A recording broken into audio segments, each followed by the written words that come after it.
I make jokes about it, but it's the truth that I kind of patterned my look after the town tramp.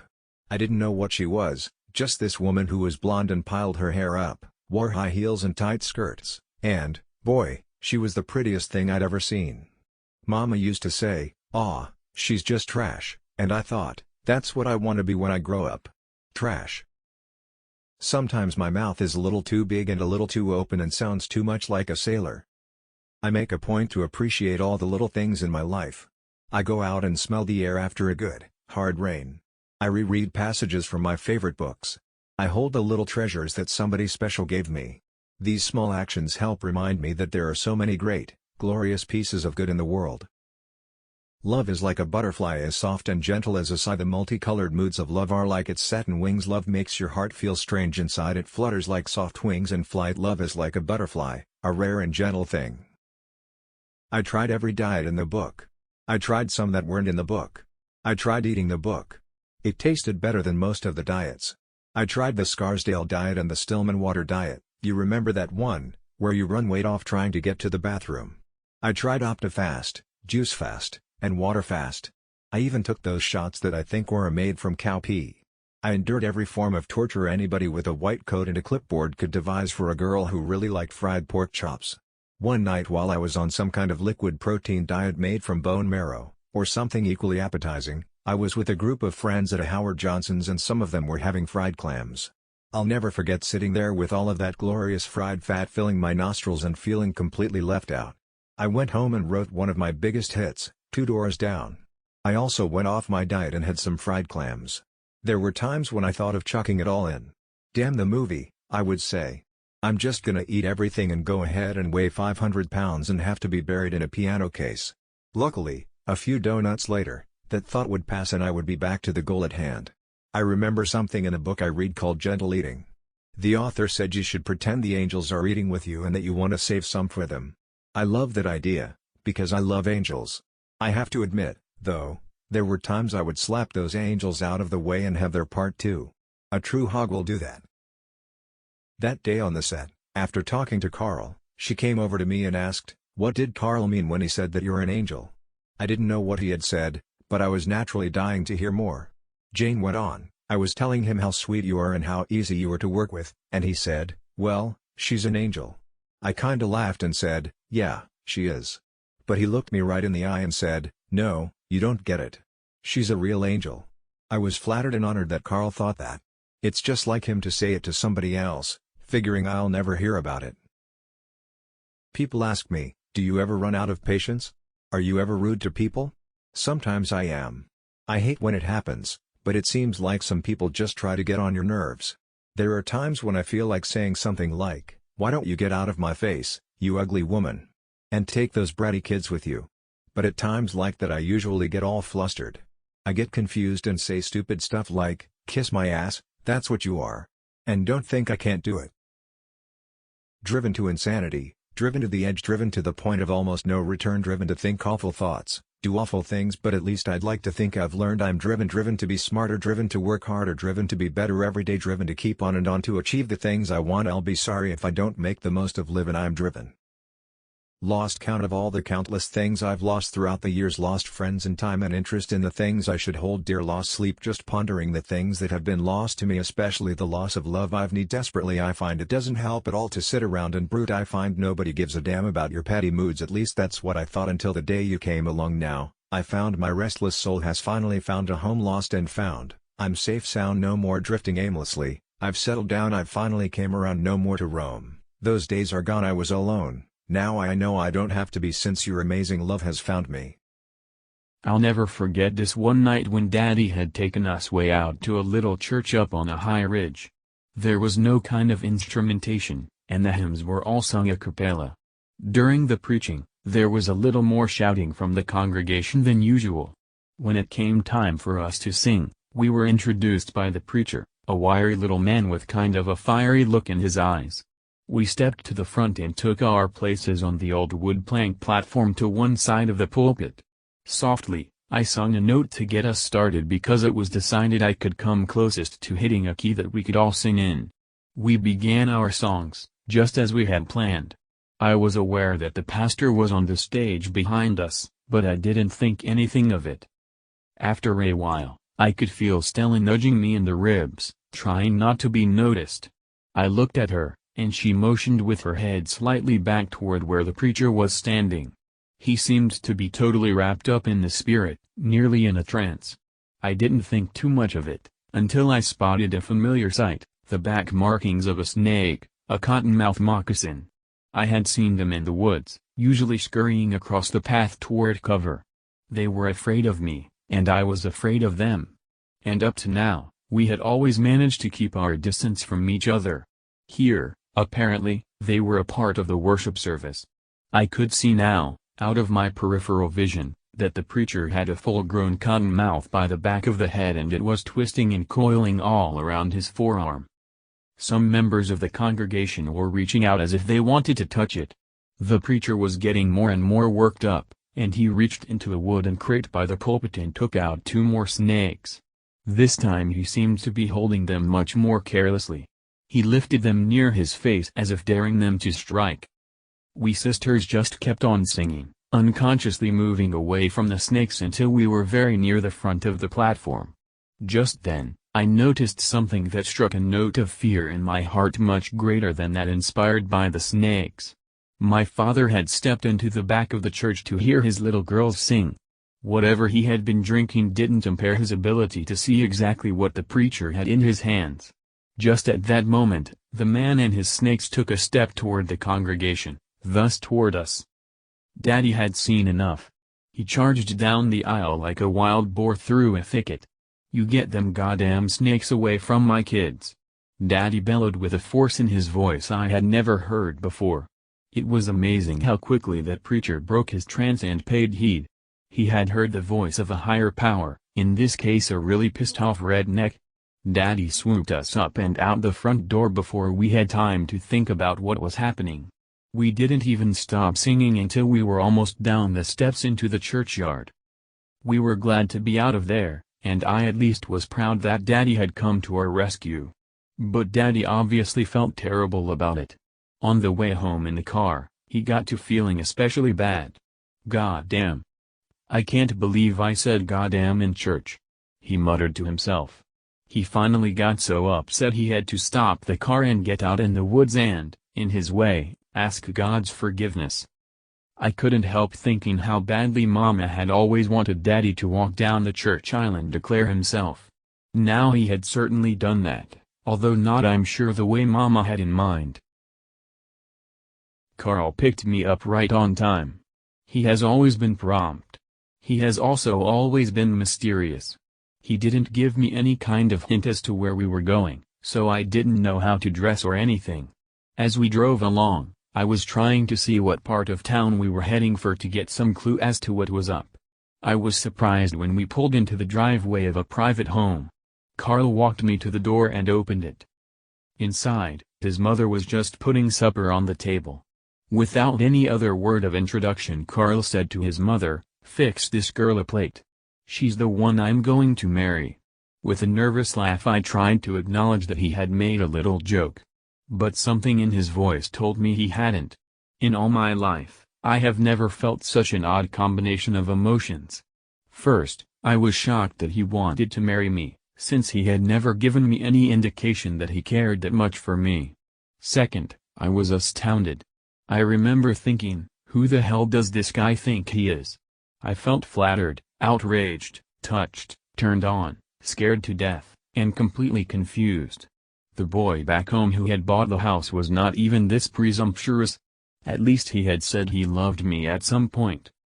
There I was, feeling as mixed up as a road lizard in a spin dryer, and having to act sociable while trying to keep my dinner down.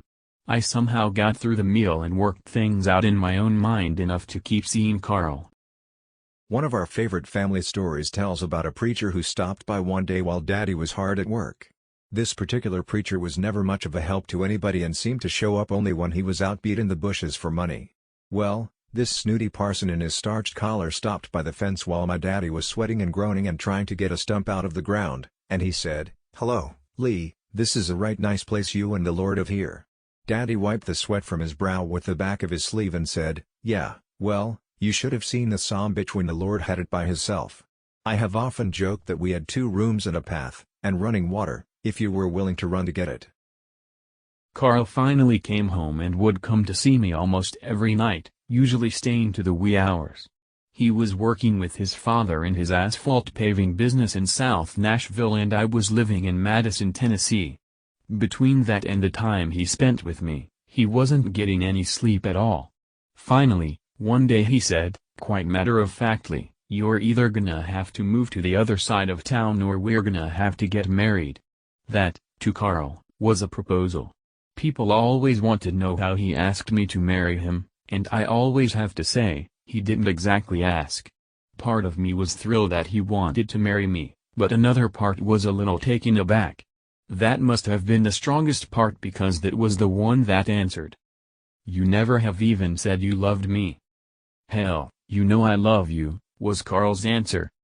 I attribute this to that same kind of unspoken communication that I explained when describing life with my daddy.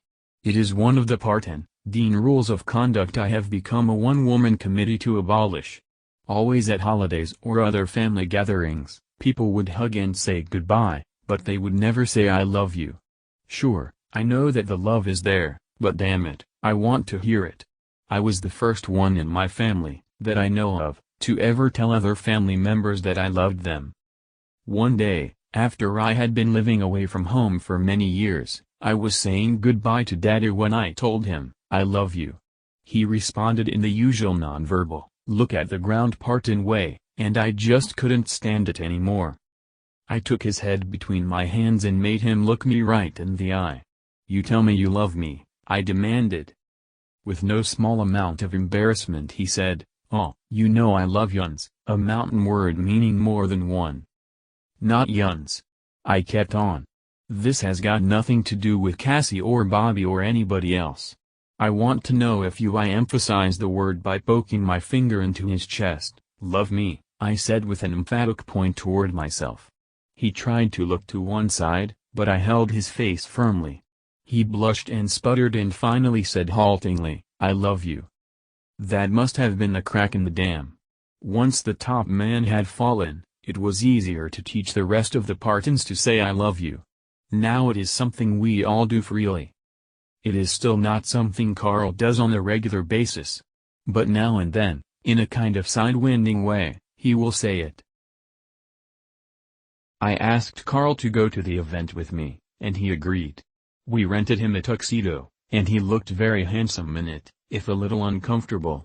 The tuxedo was only the beginning of a miserable evening for Carl. Everywhere we went there were crowds of people, including photographers, and everybody made a big fuss over us. Carl sat through the ceremony and patiently waited afterward while I shook hands and accepted congratulations from a throng of music industry people. I thought he was really handsome in his tux, but you could tell by the look on his face it suited him like a sock on a rooster. He didn't say much all evening long, but on the way home, he took off his tuxedo jacket and tie and then even his shirt. I'll never forget the way he looked sitting there in the car with his suspenders across his bare chest.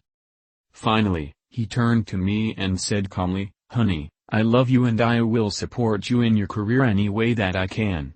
I know it's a big part of you and you wouldn't be the same person if you didn't do it.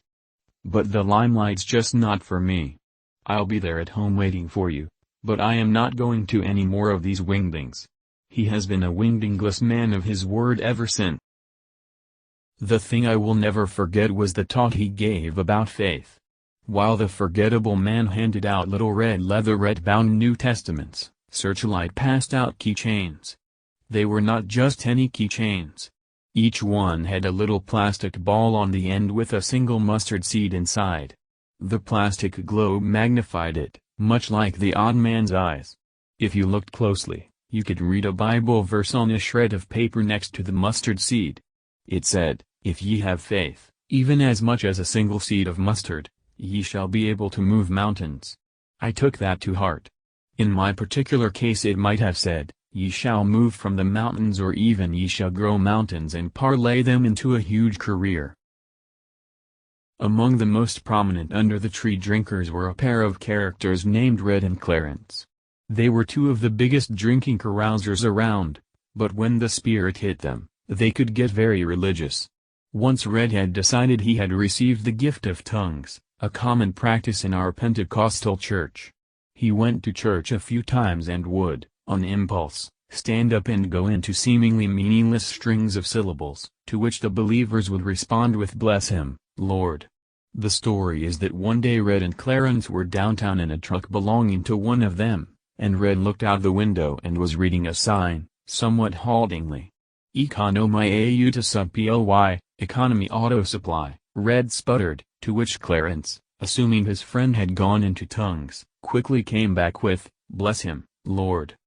That story circulated through the ranks of the church membership and was the source of great laughter for a time around the Parton household. It became something of a running joke that would crop up whenever anybody said anything that could be mistaken for tongues. Sunday morning, getting ready for church, a brother would say, "Come tie my bow tie," and some smart aleck sibling would shout, "Bless him, Lord," and the rest of us would join in, all pretending to be caught up in the spirit.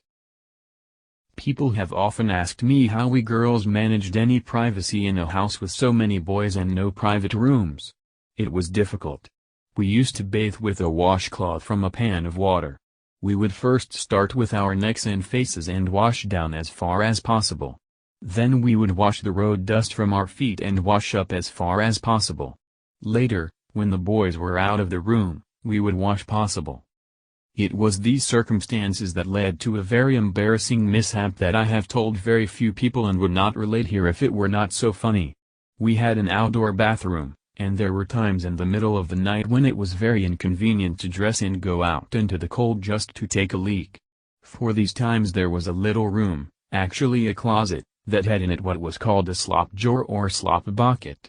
It was actually an enameled pot with flared sides that was made to accommodate a woman squatting over it to do her business. The closet had no door as such, just a sort of curtain hung on a tight piece of wire. After dark, when the fire had died down, it could afford some kind of privacy at least. One night when I was about 16 or 17, I had been out on a date and got home fairly late. Everybody was already in bed, and I didn't want to wake them and alert Mama and Daddy to the hour of my homecoming. I was absolutely busting to pee, so I fumbled my way through the dark until I found the curtain to the closet and stepped inside. I dropped my panties and hiked up my skirt and assumed the position over the slop jar. I was feeling relieved in a physical sense and quite grown up and somewhat smug that I pulled it off, so to speak. But suddenly, here in the middle of my little triumph, or more accurately here in the middle of my rump, came the cold nose of an unexpected intruder. A raccoon had gotten into the house, and unbeknownst to me, we were sharing the closet as well as a very intimate moment. When I felt that cold nose on my butt, I screamed bloody murder and literally peed all over myself. Of course I woke the whole house with my unscheduled concert. Daddy grabbed the poker to fend off an intruder. Mama started praying. The little kids cried, and the big kids just ran around confused. When everybody found out what had happened, they all had a good laugh at my expense. Except, of course, the raccoon. Once the lights were turned on, he acted like any man caught in a compromising position with a lady and bolted for the door.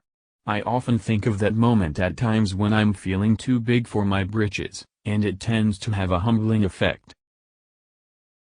Which quotes did you like the most?